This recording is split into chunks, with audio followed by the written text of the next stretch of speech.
I am not teaching, I am publicly learning.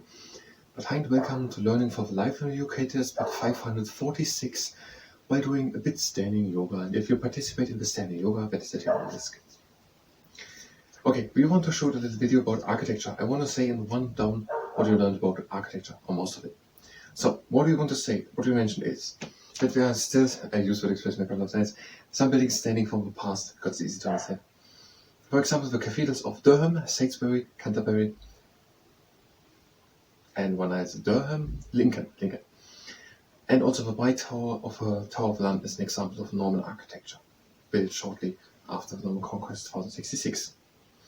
Then, in the countryside there was Hardwick Hall built. Then in the 17th century there was Inigo Jones, he built Queen's House in Greenwich and Banqueting House in Whitehall in London. Anything else here? Yes, and then the thing the same with Sir Christopher Wren. Sir Christopher Wren built St. Paul's Cathedral. And then there's Robert Adams, and he built, for example, the house Dumfries House, just Dumfries House in Scotland, Dumfries House, Robert Adams Dumfries House, Robert Adams Scottish. And his ideas were influential, for example, for Bath, and in Bath there is the Royal Crescent. Then we're having Sir Edwin Lutyens. In the 19th century there was a revival of the Gothic style, the town halls of Manchester and Sheffield. Town halls of Manchester and Sheffield are built in this revival, and also the Houses of Parliament and St. Pancras Station. So Edwin Lutyens designed New Delhi to be the government of India, and also the Cenotaph in London, an important part of the Remembrance Day on the 11th of November. And when we're coming to more broader things, that is the end of the person listing and the introduction. When we're having person listing, 3 persons, having architectural things, names are Hadid, Sir Norman Foster, and Lord Richard Rogers. Then there was Landlord Capability Brown, and he made the garden grounds. Robert Adams also did already not just the houses in the inside decoration, but also the building itself. And now Landlord Capability Browns make the grounds around them with grass, trees, lakes. And so Edwin Lutyens often has worked for Gert Jekyll. And there is the Chelsea Flower Show. And gardening is all over important in Britain. Many people have it as their leisure in their free time. They're sometimes renting an allotment. They're planting their fruits and vegetables. And many towns have garden centers. Where people can buy stuff to do stuff in the garden. And there are famous gardens in the UK, for example, Kew Gardens, Sissinghurst and Hitcote in England, Claves Castle and Llanelly Castle in Scotland, Mount Stuart in Northern Ireland, and Bodmin Garden in Wales. And all the 4 big parts of the United Kingdom, England, Scotland, Wales and Northern Ireland, have their own flower, which are oftentimes worn on the patron saint's days. In England the flower is the rose, and that is worn when for St. George. They didn't say it all here. Is the rose worn for St. George? Or is it just worn on the nation? It is worn on the nation day, that's a little difference. I think I can't even say it that way, even it's a bit loose expressed. And the Nation's Day is the 23rd April, when we are Scotland with the 30th November, and that is St. Andrew and the Shamrock. There's Wales with the Daffodil, and the Patron Saint's Day is for Wales. For Wales, it's St. David the 1st March, and Northern Ireland is the Shamrock, and the Nation Patriots Day is it Nation Saints Day, but Nation Patriots Day would be okay. Nation Saints Day is the 17th March for St. Patrick. Okay, let's try it. I have a camera already rolling. We're gonna try it 2, maybe 3 times. If it doesn't work, we're just gonna do a single video 2 with 4 flowers. So no pressure here. I have a sync camera, so I'm going to talk to the sync camera. In the United Kingdom, there are many buildings standing from the past. There are, for example, cathedrals from the medieval times in Salisbury and Durham and Lincoln and Canterbury. And also of the Tower of London. In London, there's the White Tower, and that is an example of Norman architecture, built shortly after the Norman Conquest in 1066. And for example, there are great country houses. There's Hardwick Hall, a great country house. And there was, for example, the person Indigo Jones, and he built, for example, the houses Queen's House in Greenwich and Banqueting House in Whitehall in London. And there is, for example, Sir Christopher Wren, and he built in a distinct British style of the ornate style the St. Paul's Cathedral in London. And then there is Robert Adams, and he made Dumfries House in Scotland, and his ideas were influential for Bath, the city Bath. And in Bath there's the Royal Crescent. Now then there's another person, Sir Edwin Lutyens, and he designed New Delhi to be the government of India, so in India. And he also designed the Cenotaph in London, an important part of a Remembrance Day on the 11th of November.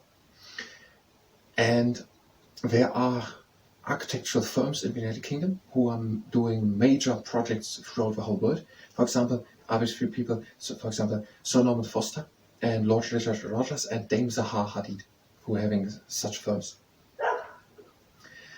And there's, for example, the person Lancelot Capability Brown, and he oftentimes said about grounds that they have capability. So he was designing grounds, the areas around the country house, with grass, streets and lakes to make them all beautiful.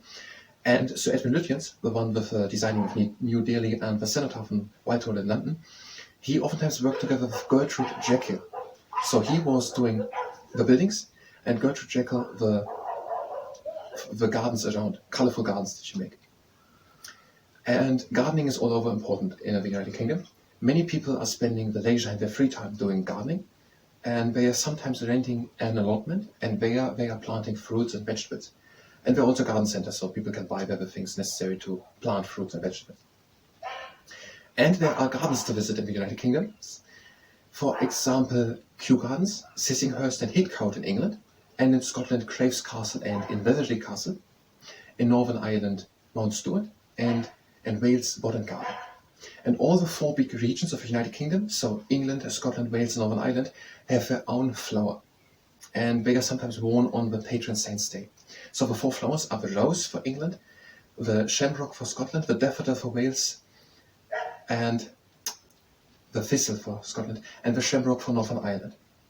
And the patron saint's days would be then St. George Day on the 23rd April, the rose, England, and the thistle, Scotland, on St. Andrew's Day, the 30th November, and Wales, the daffodil, on the 1st March, and Northern Ireland, St. Patrick's Day, there it is the shamrock, on the 17th March.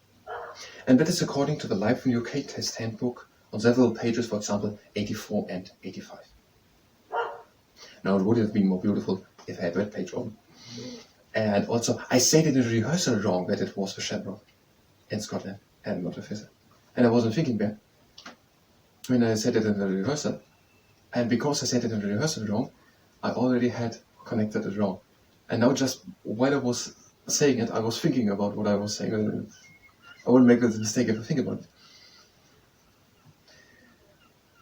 it. Just because we are also interested in morality and the way to learn. So that was architecture and flowers. So if you're here for the architecture and flowers, I'm going to stop the camera.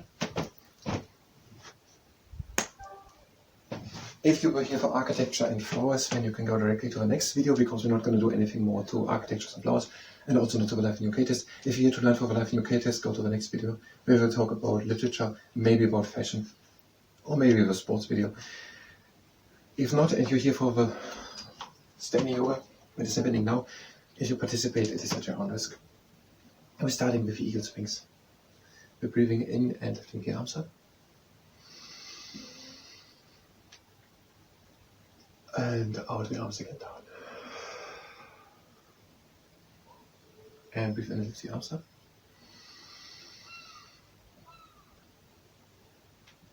And out the arms down. And again in the arms up.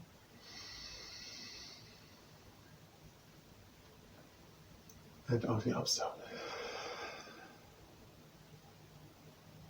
And again in the arms up.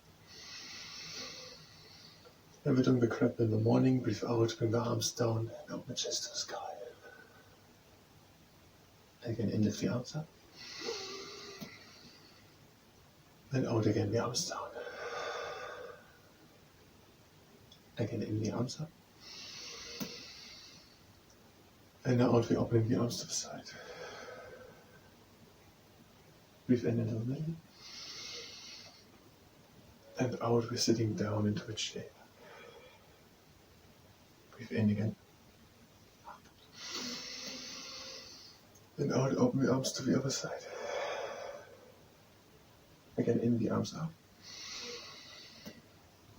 And out again, down into the chair. And breathe in again up. Close the hands, bring the hands down, and we're leaning onto our knees, make an inch space between feet. We're breathing in. And out, we're making a round back like cat. Again, in into the middle. And out, the cow, a belly with a back. Again, in into the middle. And out, a head of the back, the cat. Again, in. And out, down. Again, in. And out, we're coming with a round back up. And we're bringing the hands again up. And we're breathing in, we're coming up into tiptoes. And out, we're sinking down into the chair. And breathe in, come up again. And out again, down. And again, up.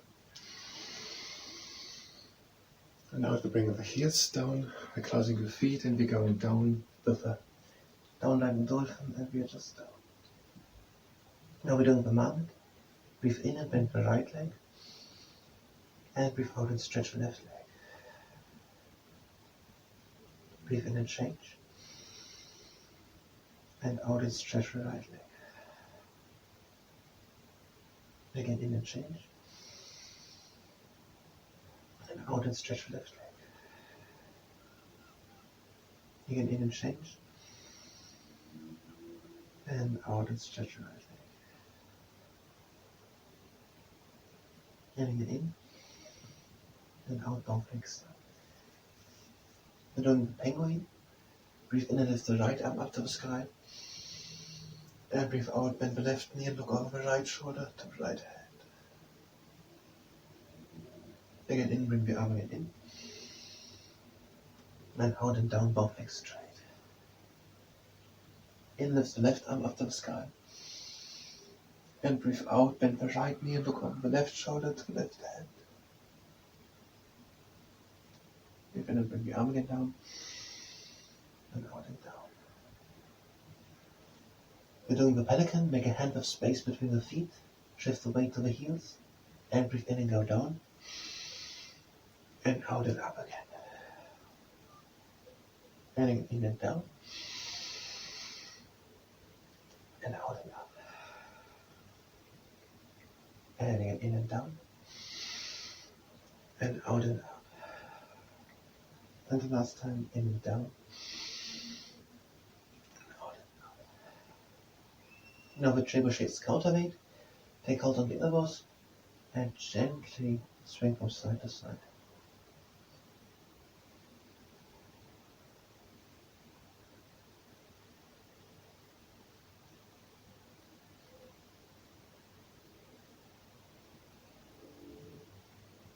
Both hands down and close the feet in. We're breathing in, coming halfway up into monkey half lift, and out again down. Again in, up into half lift, and out and down. Now breathe in, the up diving swan, and we're doing the eagle swings again. Breathe out and the arms down. Breathe in and the arms again up. And out the arms down. And again in. And out the arms down. Now breathe in. Out for last time, the arms down. Now breathe in, lift the arms up. Close the hands And lower the hands slowly down to heart center. Breathe out. That was the standing yoga. I thank you very much and until the next time.